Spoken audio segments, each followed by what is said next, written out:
We might not be able to hear you if you don't. Oh. So when we do questions, we'll repeat them. All right, well, good evening, everyone. Thank you for coming. This is hexavalent chromium, or Chrome 6. My name is Brian Macy. I'm the General Manager of Mission Springs Water District. Thank you again. Other staff here, Marion Champion, our Assistant General Manager, as well as, what exactly is your title, April? Program and Public Affairs Specialist. Program and Public Specialist, Public Affairs Specialist. Cool. So who we have tonight with us is an expert in Chrome 6 and a variety of other treatment capacities. He is coming to us from his home, as you can see, Chad Seidel from Corona Environmental Consulting. I've worked with him for almost a decade now on Chrome 6. This is the second time it's been a contaminant of concern by the state of California. So it's not necessarily a new topic, but it is something that we're now having to deal with. Chad, would you like to get started? Yeah, glad to join you all. Can you hear me okay? Yes. Great. And I could hear that as well, Brian. So glad to have this conversation with you all. Keep it very much informational, collaborative, open conversation. Pleased to be a part of Mission Springs Water District's efforts to address hexavalent chromium and not only meet the expectations of the recently adopted drinking water regulation in the state of California, but really meet the expectations of the community and communicate the details necessary to keep everybody up to speed with what's going on. Also like to just acknowledge the fact that actually I saw that the district did share on some of its social media channels. It's pretty important week. Just yesterday, marked the 50th anniversary of the Safe Drinking Water Act in the United States, which, having that be a key part of my career for going on, 25 of those 50 years now. Great to just recognize what it takes to keep the water flowing to each and everybody's homes and our businesses and keep the public health first and foremost in our communities. And so that's really what I was asked to talk about with respect to hexavalent chromium in Mission Springs Water District's case. And I'm glad to entertain questions as we get to the end of this. Hopefully it won't be too long to get to that, but really it starts with asking the question, well, why do we have chromium in our drinking water in the first place? And by and large, the chromium impacted groundwater supplied systems in the state of California are impacted because it's naturally occurring. So chromium happens to be common in the Earth's crust. Serpentine rock contains chromium, and that happens to be the state of California state rock. Going back to about a decade ago, when I was leading efforts to assess occurrence of chromium in California, we put together a map that showed where communities had average concentrations above what was 10 micrograms per liter, which was a concern at that time. I'll actually show a little bit more of my experience or age, frankly. My PhD dissertation on the subject of hexavalent chromium finished in 2006, but it was all driven by questions and concerns about the contaminant in the early 2000s across the state of California. So glad to get into more details about the historical perspective. But again, by and large, the occurrence of hexavalent chromium comes from natural sources in California.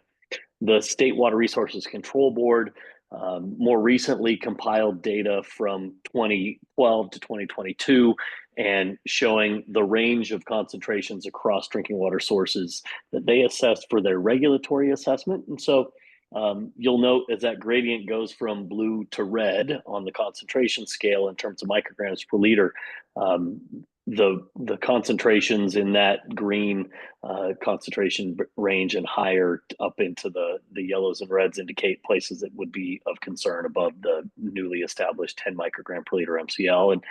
And Mission Springs is not alone. There's lots of places across the state that have that condition, and many certainly right there in the Coachella Valley area. Now, a little bit about us and myself. I'm president of Corona Environmental Consulting. We're a drinking water focused consulting firm that has been addressing hexavalent chromium in California water systems for quite some time. You can see many of those locations listed on the right there, water utilities listed. And we certainly have tried to lead the charge in helping address this for drinking water communities, not only today, but really over the last decade plus, having been a part of the first permitted by the state of California treatment installations for chromium-6, using technologies that have the technical names of regenerable strong base anion exchange, as shown on the bottom left there. That's a reference to the Soquel Creek Water District just outside of Santa Cruz. A non-regenerable anion exchange treatment system, or a number of them, installed those for a number of locations, both in Northern and Southern California for California American Water. And then what was the first reduction coagulation filtration treatment system specifically for hexavalent chromium removal for California Water Service, and that happens to be in their Los Lomas service area, also in the Monterey area, just north of Monterey. So this has changed a lot over the last couple of decades, and most recently, the state of California State Water Resources Control Board unanimously approved their finalized chromium-6 MCL. Now, this is the most recent iteration of this. Almost a decade before that, the state put forth a proposal and finalized also a 10 microgram per liter MCL for hexavalent chromium, which was in place for a while. It was challenged legally, and the state of California, the Superior Court in Sacramento, actually upheld that lawsuit and remanded the MCL and directed the state of California Division of Drinking Water to reassess and repropose it after they demonstrate economic feasibility of the MCL. And so they've done that, and that's what's been put forth in the most recent MCL. So that final regulation, while approved in April, it went into effect in October of this year, on October 1st of 2024. And for the first time ever, the state of California, in this case, the Division of Drinking Water that oversees the drinking water regulations in today's date, they implemented a compliance schedule. And so you'll note there, I've put a red box around the schedule for water systems serving more than 10,000 service connections. And so a connection is the line that connects to each customer, not the population, but rather the number of customer accounts. And so there's a 2-year compliance schedule for systems serving greater than 10,000 connections, 3 years for those serving between 1,000 and 10,000, and then 4 years for those serving fewer than 1,000, simply recognizing the time it can take to assess the implications of chromium in drinking water sources, study what it takes to best address those concerns, and then raise the financial support, and then implement the engineered and constructed systems to deal with it. I will also tell you, though, that in a 2-year time frame, in today's day and age, it is difficult, if not impossible, to do all those things within a 2-year period. Although we're well under our way to address this for Mission Springs Water District, and many other communities across the Coachella Valley are doing the same thing to clearly communicate what are the concerns for hexavalent chromium, where is it found, what's being done to address it, and what will be the timeline to do that going forward. And so that's part of what we want to be able to share in this conversation today. Now, with that MCL now finalized and in effect, water systems have to begin compliance monitoring within 6 months. That means by end of March of this coming year. And water systems have to take samples at all of their entry points to the distribution system. And that's a fancy way of saying the point at which water leaves their sources, either surface water, groundwater, treatment plants, any places after it leaves their production and goes into the pipes that serve the community.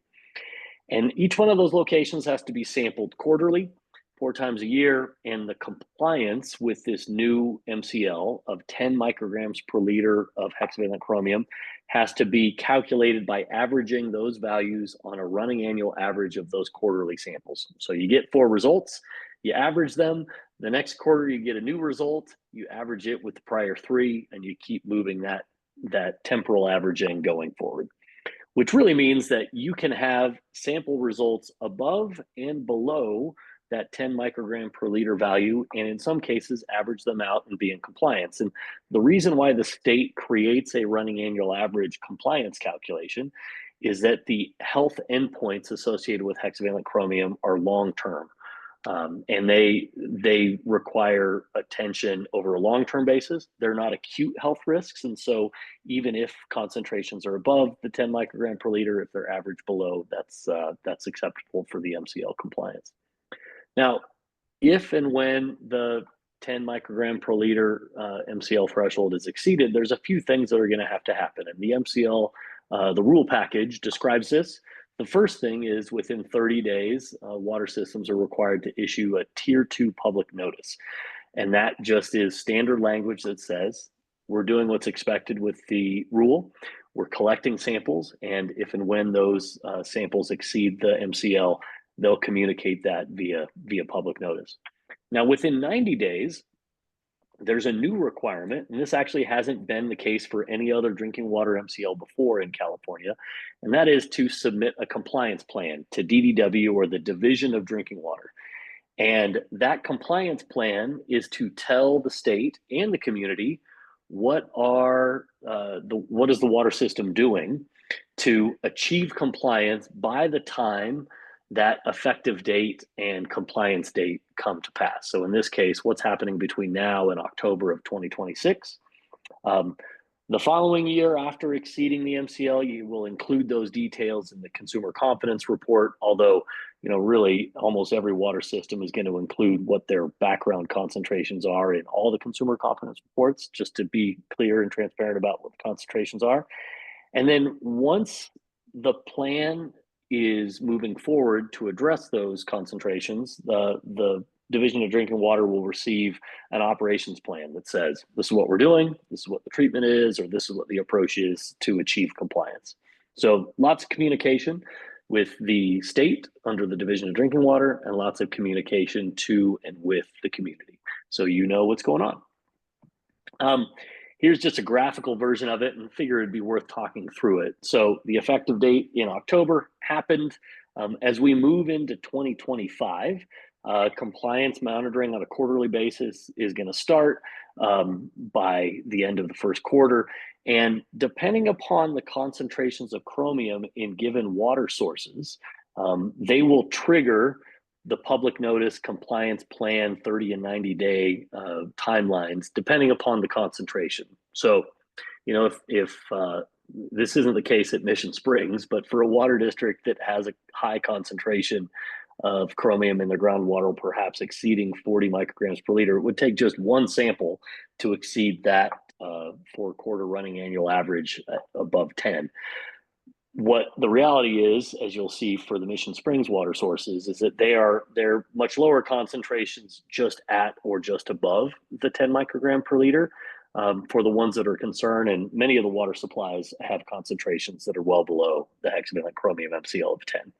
So all of this is leading to the compliance deadline of October of 2026, which we're working quickly to address and be prepared for, both with interim plans that will achieve that with the water supplies that can be used to achieve that, but also longer term plans that allow us to address the concerns in water supplies that have hexavalent chromium above 10, and treat that to be most effectively meeting the needs of the community longer term, and using the resources of those supplies that are already in place.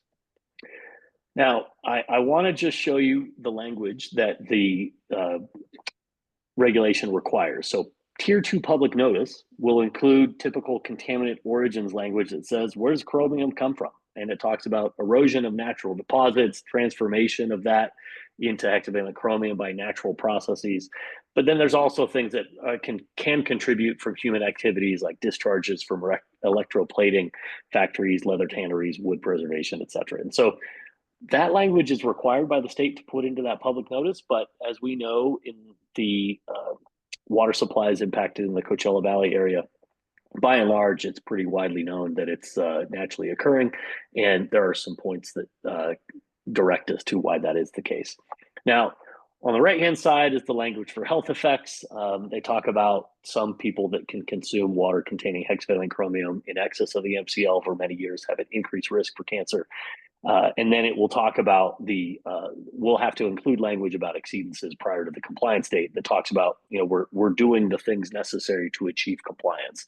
All of this is in the name of transparency and communicating with you about what's going on and not only what the district is doing, but what that means for each of you. So let's talk about the water supplies that Mission Springs Water District has. And so here I'm showing the list of active wells for which we had historical monitoring data for hexavalent chromium. Those are the well numbers that are shown. On the y-axis are the concentrations ranging from 0 to the range up to 20, although there's none that get above 20. And then over time from 20, just prior to 2015, really going back to 2014 through just this year. And you'll note that there are some wells that have historically had concentrations clearly above the 10 microgram per liter range. So that's examples of that would be well 29 and well 37, well 27 as well. Whereas there are many other wells that are just at and below those concentrations of 10 micrograms per liter, like well 22, for example. And then there's some others like well 34 that have always been well below it. And so we have to keep these things in mind. California has established the MCL at that threshold based upon what they believe to be, meeting the expectations of public health protection and balancing that with the economic concerns. That language is spelled out in the final rule. And so our efforts are to make sure that all of the water supplied to the community is meeting that expectation of that new hexavalent chromium MCL of no greater than 10 micrograms per liter.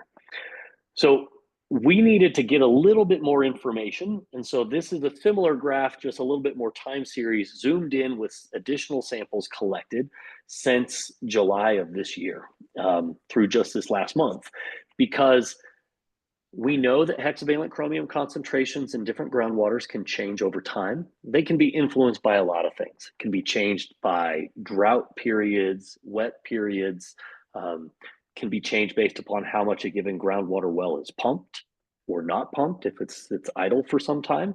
And fortunately, for all of those examples where we needed additional information, those concentrations have been quite consistent with one exception, and that exception is well 31. And we suspected that might be the case simply because well 31 and well 27 operate at a very similar location. And they have historically been operated at different points in time. And we wanted to make sure we understood how they operated and what their production meant for the concentrations of chromium. And so now we want to make sure that well 31 is clearly included in those wells that need to be addressed for hexavalent chromium. So we've gone through the background, and I'll spare you the gory details on a well by well basis and simply summarize. We've categorized the wells in the district, and this is not some of the wells that are already clearly outside of concern for hexavalent chromium. There are others that are even below these, but we've categorized them into tiers 1 through 4, where tiers 1, 2, and 3 really do need to be addressed in terms of their concentrations of either being above or right at or just below the hexavalent chromium MCL of 10 micrograms per liter. So those tiers have led us to understand that we needed to have some additional sampling. I referenced that on one of the previous time series graphs. And that's really helped us better understand, one, how stable those concentrations are and how they're influenced by their well operations. And we completed, as a part of that, a roadmap for the district that informs a couple of key things. The interim plan to shut off wells and not provide water to the distribution system from those in cases where they have high chromium-6, and instead use other wells that have chromium concentrations below the MCL in the interim.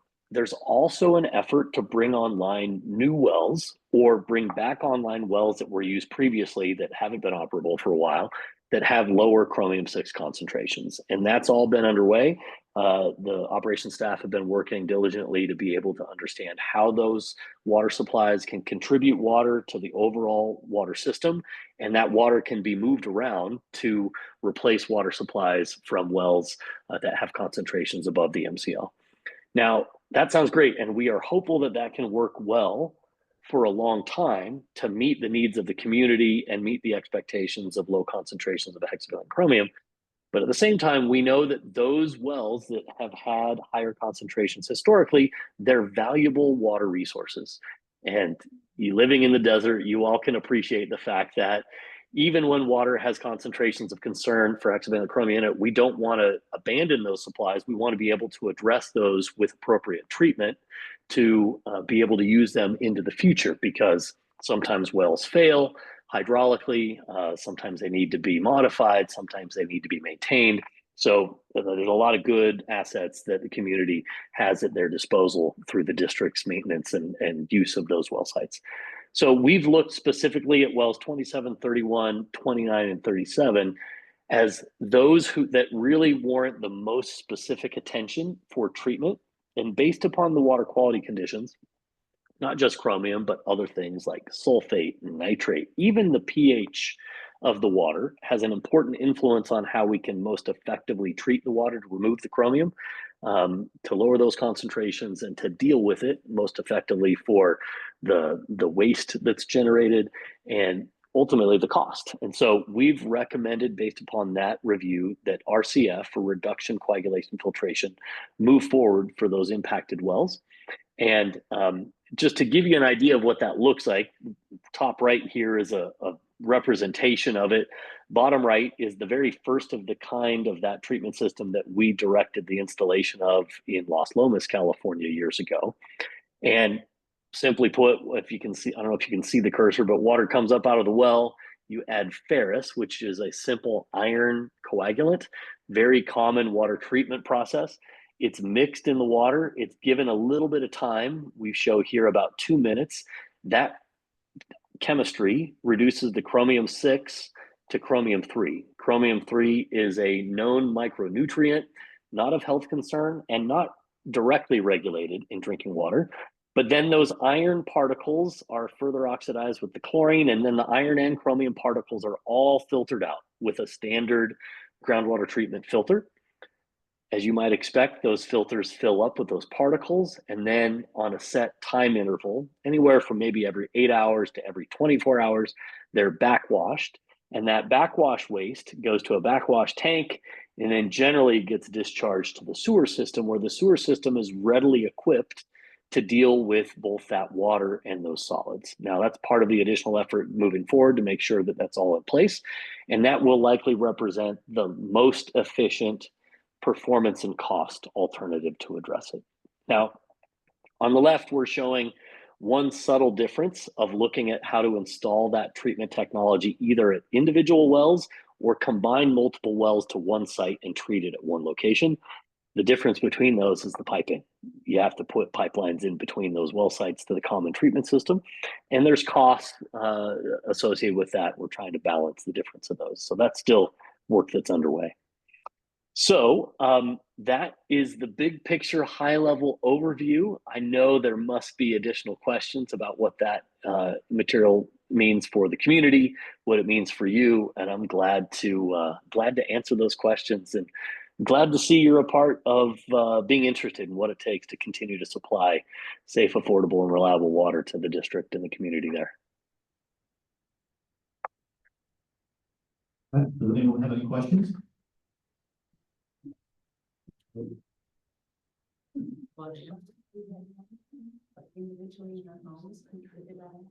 So the I'm just curious if we know, if there's a way on our water bill to know which well supplies our particular home. I don't know if you know that. You want to try that one, Chad, or you want me to? Yeah, I don't know that I can speak specifically to the well, but I will tell you that the historical chromium concentration information, both shown here and shown on the consumer confidence reports that are issued annually, and the state of California hosted drinking water watch website, will show you the history of the concentrations at each of those locations. Now, the difference between higher versus lower concentration chromium and the influence at your house. I'm not saying this specifically for Mission Springs Water District, but even location proximity to the well doesn't necessarily answer where your water comes from. There's actually quite a few different zones of water supply. So even some of the wells that might be closest to your house might supply water to a zone that's much higher elevation, that's quite a bit further away from your home. So I think I can defer to the district so they can help you understand some of the details on a more site-specific basis. But proximity always isn't the best answer. No, thank you, Chad. So in reality, we rotate our wells, we turn them on, turn them off. We could not definitively say one well goes to one house. It's commingled. If you're familiar with Terrace Street, at the dead end of that, we have 3 large reservoirs that has basically 3 2.5 million gallon tanks. A lot of our wells go to that, and then it starts being boosted up into the higher elevations. So in reality, all of our wells probably provide each one of you drinking water at some point in some time. So it's not a direct connection to each house.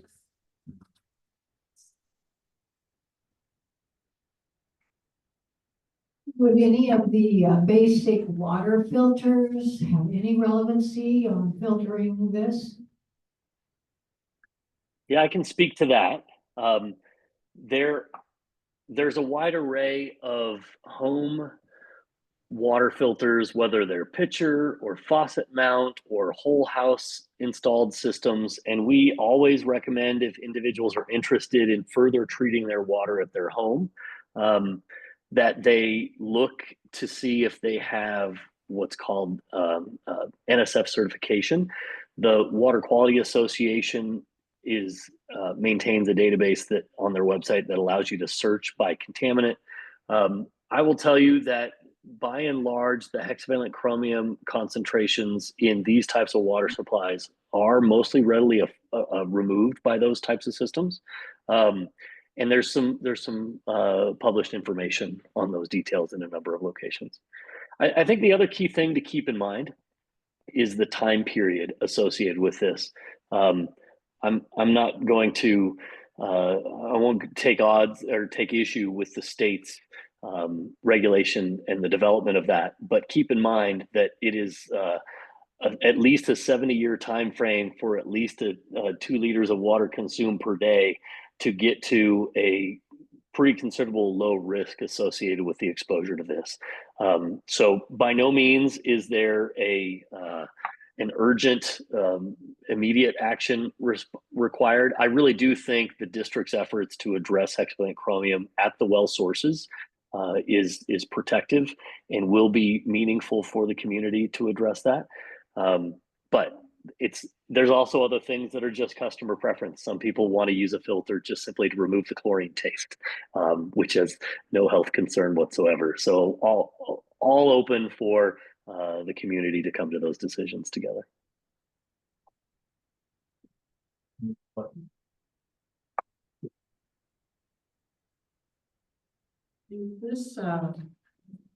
This is mostly driven through California state, or is it similar in Oregon, Washington, and other states? That's a terrific question. I chose not to go into the nitty-gritty detail about how this compares with everywhere else. This hexavalent chromium drinking water standard, or maximum contaminant level, is unique to California. There is not a federal regulation limiting hexavalent chromium specifically. There is a total chromium drinking water standard, which is set at 50 micrograms per liter, or 5 times higher than the 10. That is accounting for both chromium-6 and chromium-3. So chromium-6 is a known carcinogen via inhalation at high concentrations. So the reason why we're concerned about hexavalent chromium, by and large, is because of workers in occupational exposure settings, like working at a tannery or a chrome plating facility where they have large vats of high temperature, vaporizing, really high concentration hexavalent chromium, like milligram or tens of thousands of times higher concentrations than in your groundwater. When they would breathe that, they would get lung cancer. And so that's from like 50 years ago. So the science has been working diligently to assess, well, is there a concern via drinking water? And the scientific community has differing opinions of what the outcomes are. The state of California toxicologists have taken the conservative approach based upon older data that showed that there is at high concentrations the possibility to cause cancers by ingesting hexavalent chromium. The other camp uses more recent research that shows that when anybody drinks a glass of water with hexavalent chromium, our body's capacity to reduce things, including chromium, very quickly reduces it from chromium-6 to chromium-3, which is a known micronutrient, thereby avoiding the carcinogenic effect. And so California is taking a conservative approach to regulate this. It comes with the possibility of decreasing that concern. It also comes with the cost of implementing treatment and addressing water supplies that are impacted. So hopefully that additional context gives you a little bit more insight. California is unique in addressing this so far, and there's not an expectation or a current timeline of if and when it would become a national regulation. That's not on the federal EPA schedule as of yet.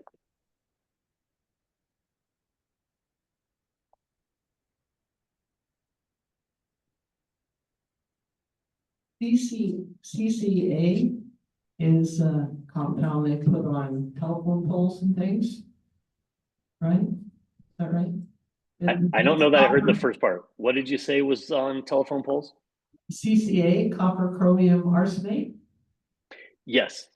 And how do they get chromium? Like in your first slide, it said it's in some rocks and things, but how do you get? I know how you can get copper chromium. Do they actually mine it? Yeah, absolutely. It is mined and used in lots of products. So just like anything that's naturally occurring, you can find it in other places because of their unintended release. Although chromium is not one that is very mobile, so it doesn't, make its way to places that are unexpected, like some other environmental contaminants.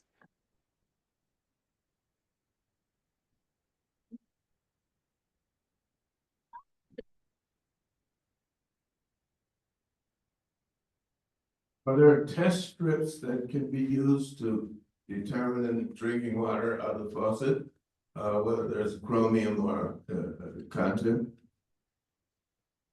That's a great question. Unfortunately, there isn't something as simple as a test strip for home use for sampling hexavalent chromium. Hexavalent chromium at the concentrations that are common in the Coachella Valley area really do require sampling and analysis with a laboratory instrument called an ion chromatograph. And so that type of sample analysis, depending upon what laboratory you use, generally is on the order of about $50 per sample. So if we go back to those dots on the graph, each one of those dots represents a sample being collected by a qualified operator or other field staff, shipment of that sample to the laboratory and analysis, and then reporting. But there's not a test strip per se. There are some consumer-facing laboratories that can analyze samples, but I will tell you that the data that the district has and is sharing and is available publicly is certainly comprehensive of the water quality conditions that would be experienced throughout the district.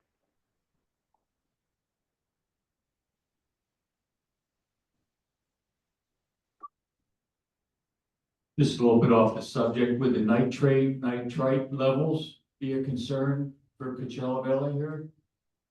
Oh, that's actually a great question. There are only a select few locations across the valley that have nitrate or nitrite of concern, and generally nitrite is not of concern. We did a very detailed review of nitrate in the district's wells because the co-occurrence of nitrate with chromium would be a confounding factor to the chromium-6 treatment processes. And my recollection, in fact, I wanted to just pull it up on show on screen, but I don't have it immediately at my fingertips.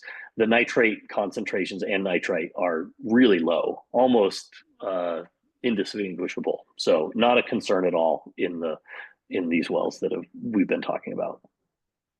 Actually, Director of Operations, Danny Friend, is saying it's less than 2. Yeah, definitely less than 2. In fact, I think it's quite a bit lower than that. Any other questions? Going once, going twice. All right, Chad, I think that's it. Thank you so much. Appreciate it. Terrific to connect with you. Thanks for holding this forum. Thanks for getting the word out. I would ask each of you, keep sharing the word with others in your community about what it takes to keep water flowing in everybody's taps. I know we all appreciate whether it's turning on the shower to take one of those, or more importantly, getting the pot of coffee going in the morning. We all appreciate having water. And I don't know that any of us can fully appreciate the value of that until we don't have it. And so just know that the people at the district working behind the scenes are doing everything they can to make sure that every time you do that, it does it as expected, not as you would never expect to not work. So thanks for the opportunity to talk with you all. Happy holidays, everybody. And please, by all means, be in touch with any questions that might come up when they do. Now, there are some new faces in the room. Are there any other questions? It doesn't necessarily have to be related to Chrome 6 that you have about the water. Go ahead. I live, I live in Mission Lakes Country Club over there. And when I walk up in the hills, I notice that there are some basins right alongside Mission Creek. And I was just wondering what those were. That's it. So you'll see the basins in that location, and you also see larger basins on the south side of the 10 as well.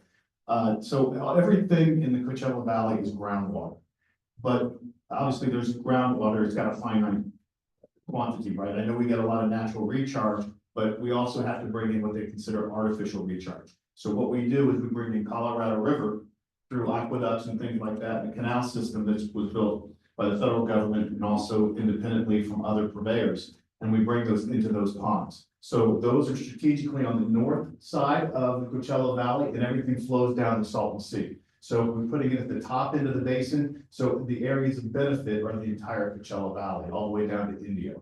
So there are other recharge ponds. There are some at the Thomas E. Leedy, which is down in La Quinta, and there's also some behind CBWD's facility off of Hoadley as well. So there are those are the two you see, but there's also others in the valley as well doing the same thing. So you're calling them recharge ponds? Correct. It's just a collection?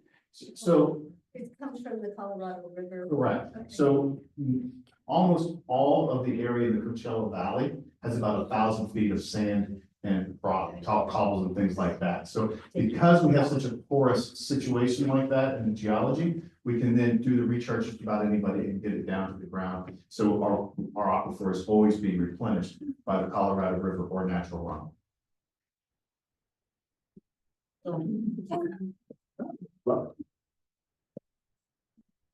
It might be a dumb question, but when I look at the number of wells that you've got, are those all aquifers?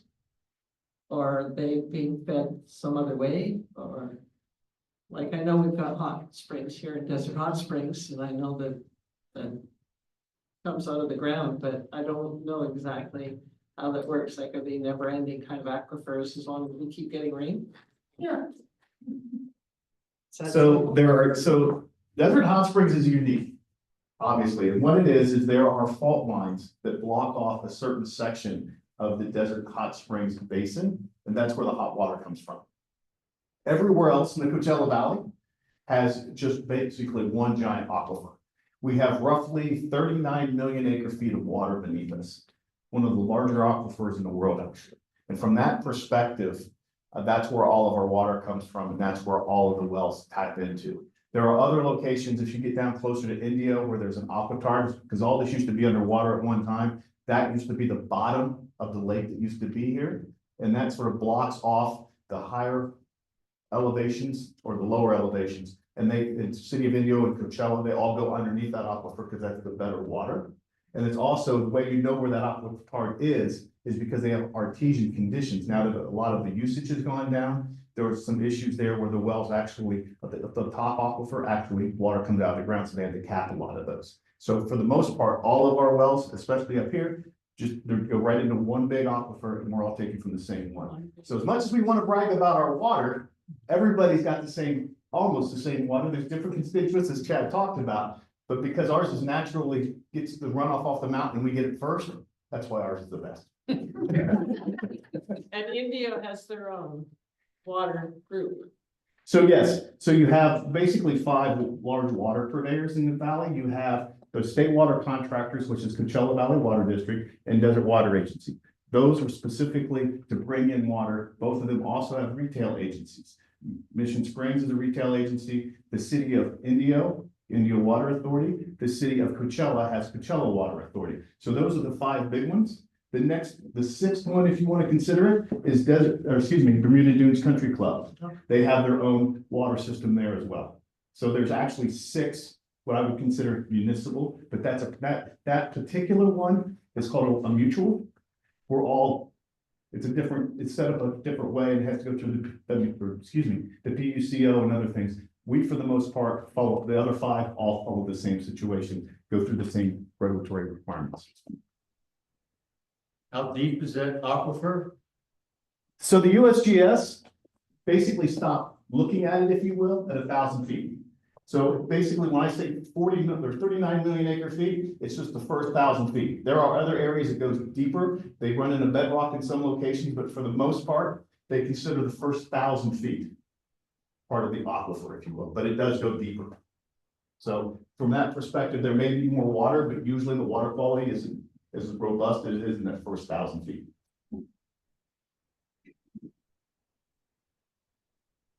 I mean, how far down? How far down? How deep's the well? Our wells are 1,000 feet deep. They vary depending on where they are in the system because the aquifer itself is relatively flat, if you will. Yeah. But when you come up the hill, our wells still have to go down deeper to get to that water. So we're pumping it a little bit higher and it's not as, we're just pumping it a little bit higher, if you will. Because if you go down to India, every well they drill, they get like 2,000 gallons a minute without even thinking. Our wells up here, we do have a couple of 2,000 gallons a minute, but a lot of them are in the 500 to 800 range for the most part. GPM? Yeah. 500,000. 500 to 1,000 here. I see development going on in Desert Hot Springs. And I'm concerned about the amount of water that's allocated to the vacant lot lands in relation to how much water do we have, meaning how much growth can we sustain? Am I? Yes, you're so we do a lot of different things to make sure we have adequate water supply. Typically, we do water contingency plans if we ever have a drought or something like that, but we also do an urban water management plan. That's where you're looking out 50 years of how much groundwater do we have. We also do groundwater sustainability plans as well for each particular basin. From that perspective, we talked about the artificial recharge off the Colorado River. CDWD and DWA bring in roughly 500,000 acre feet a year. We use about 500,000 acre feet, so we have a decent replacement of that. But if they stop for whatever reason, let's say the Colorado River went dry, 40 million acre feet divided by 500,000, we've got 80 years of water beneath us. So as long as we continue to recharge, we're going to be okay. And we have looked out into the future and saying what it is. And the easiest way for us to make sure we meet those supplies is conservation. That is one of the easiest things that we can do. All 5 of the water districts I mentioned all have a conservation goal. Conservation is the way of life. It's something the state is imposing on us. We've been doing it for years, especially since 2004, when we had some issues with our basin when we were considered overdraft. We took too much water out and not enough replenishment going in. But that's when we really started doing the conservation. I think we saved almost 40% in certain years, 15 and 16, when we had drought. So we are very concerned about making sure that we can stretch our water supply as long as we can. But because of the state water contract, because of what we do with the Colorado River, We feel we have enough supply to continue into the future, and again, going out looking 50 years. And then on. So we can grow. Yes, we can. Yes. Is there a limit at this point or not? There is not necessarily a limit at this time, but every 5 years, we update all those plans I just mentioned to make sure that we can continue to grow at the pace we are.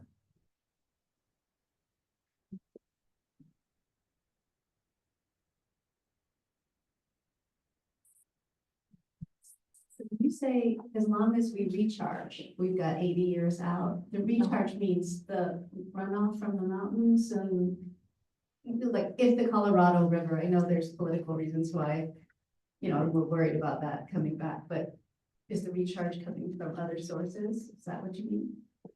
I'm just clarifying. Yeah, we do get some natural recharge coming off the mountains. So yes, there is a component of that, but the biggest portion of what we do here in the Coachella Valley is the artificial recharge from the Colorado River. I say the Colorado River, we also get state water contract water, which comes down from the north, but we have no connection to that. So what we do through Metropolitan is we do an exchange. It's not necessarily a bucket for bucket, but we get a little bit more water of the Colorado River than we actually would be allocated from the state water contract, just because the Colorado River isn't as pristine as the other. So from that perspective, we get a little bit more of the Colorado River through an exchange with Met. So yes, there's two ways of doing it, but for the most part, most of our recharge comes from the Colorado River. And so if there was an extreme drought and some political climate that changed, this would show up in the 5-year plan as to, right? Yes, when we did the groundwater sustainability, it had to be compliant to that for our basin. One of the things we had to do is we had to run 2 consecutive 25-year droughts to see how we would be able to, and we modeled the aquifer to see how it would respond. And we have measurable objectives that we look at, and when they get to that particular trigger from a depth perspective, then we have to all start doing other things, whether it be conservation, drill new wells, things of that nature. So we're always trying to plan ahead. And that's one of the things that the state has mandated. So we are always looking at those types of things to make sure we have adequate supply. I'm new here. No, it's a good question. It's very good. Any other? All right, then. Well, thank you very much for coming. Again, appreciate your attendance and have a great holiday season. Thank you. Thanks all. Take care. Thanks, Chad.